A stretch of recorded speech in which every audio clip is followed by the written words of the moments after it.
Opposite, in Matthew's Martyrdom, Caravaggio showed he could do high drama and heroic nudity. The killer's naked, not just for style.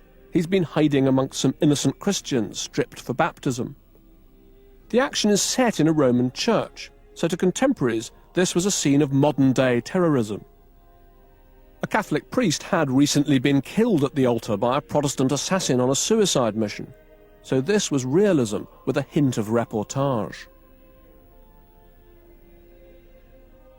It's also a prophetic picture. Caravaggio's included his own self-portrait, fleeing, as if to say, mea culpa. I, like so many others, wouldn't have done anything to help. I, too, would have fled with the rest of the crowd. Before long, he really would be on the run, skulking in the shadows, not as a witness fleeing, but as a murderer.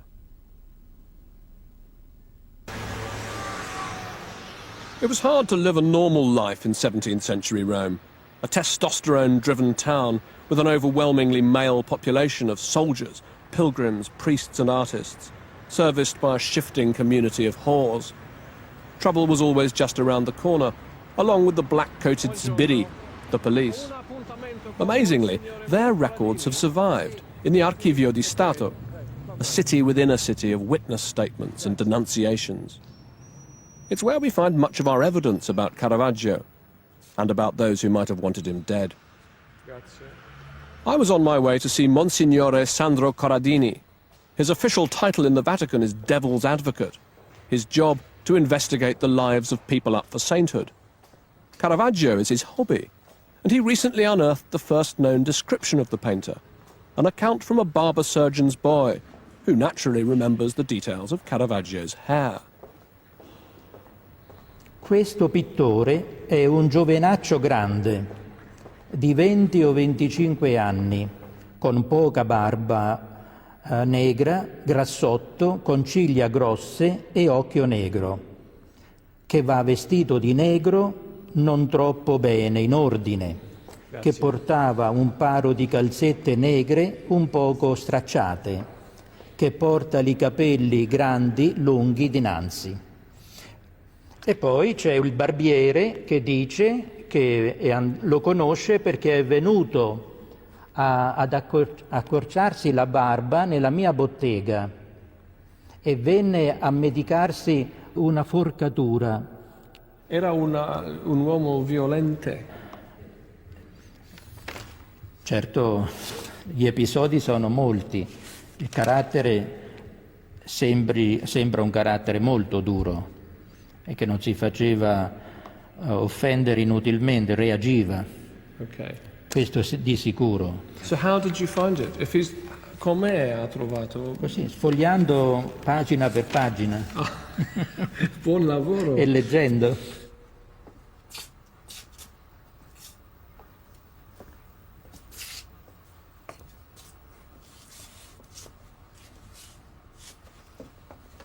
Corradini isn't exaggerating when he says the episodes are many. There are plenty of other glimpses of Caravaggio in action on the streets of Rome between 1598 and 1606, when he left the city forever. Aggravated assault on a waiter who'd brought him artichokes cooked in butter instead of olive oil. Throwing stones at the window of a prostitute who'd refused him sex. Singing rude songs and playing the guitar at 4 in the morning. Or simply keeping stumm in the time-honoured tradition of all hard men under police interrogation. Questo notaio lo visita Michelangelo e Caravaggio, pittore, rispose: io mi sono ferito da solo con la mia spada, che sono cascato per la strada non so dove si sia non so se c'è stato nessuno e poteva essere testimone. Dice, io non posso dire altro.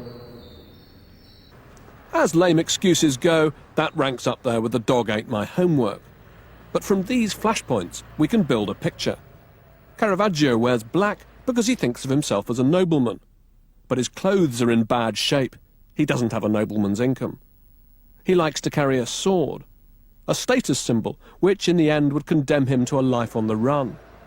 But why was he so quick to draw his weapon? I went to see Alexandre Lapierre, who spent many years investigating the violent world of 17th century painters.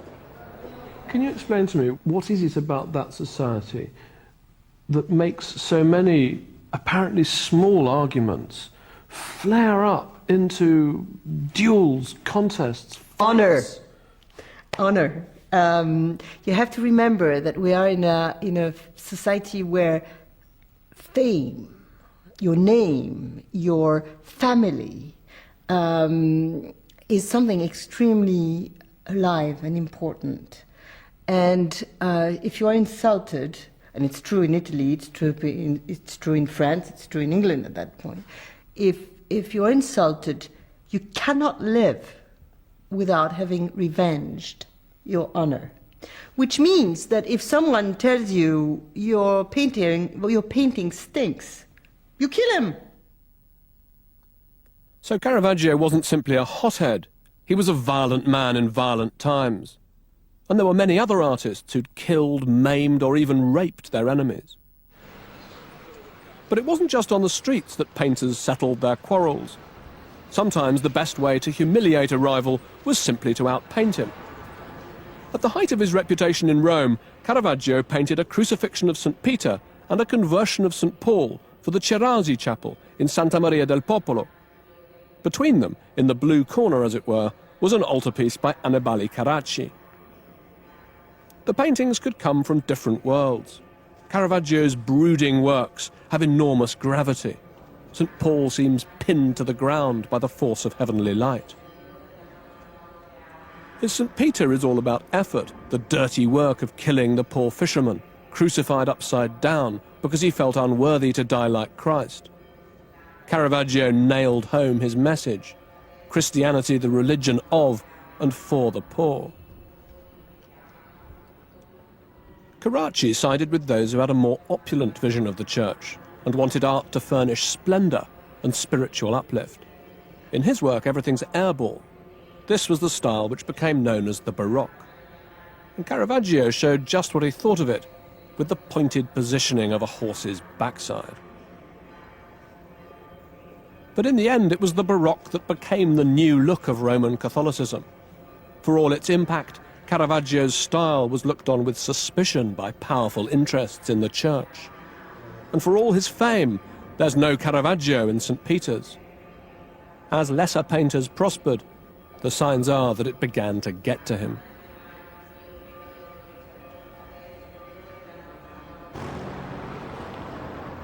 In 1603, Caravaggio found himself in the Tor di Nonna prison, which once stood on this street.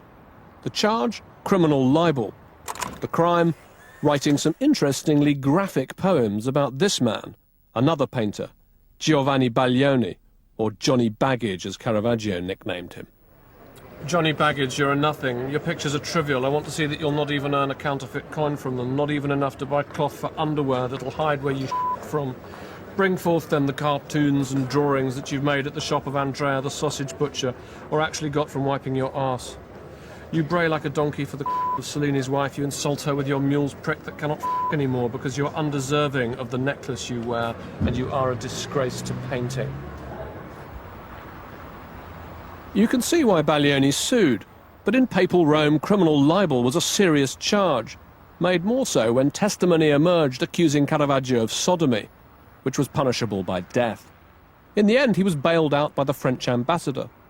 But Baglioni had the last word years later by writing one of the first biographies of Caravaggio. Revenge is a dish best served cold. Prego. Grazie. Sono cotti in burro o in olio? Olio d'oliva. Grazie. Prego. Events in Rome were building to their fatal climax. In May 1605, a new pope was elected, Paul V, and a new player entered Caravaggio's life, Scipione Borghese, papal nephew and art collector. He snapped up this Madonna and Child when it was removed after only 2 days in St. Peter's. Some think that Borghese was behind it all. The embarrassingly recognizable and full-breasted Virgin, unacceptable for public viewing, becomes a trophy in his own collection. Caravaggio's art is emasculated, and we can only guess at his frustration. It's April 1606.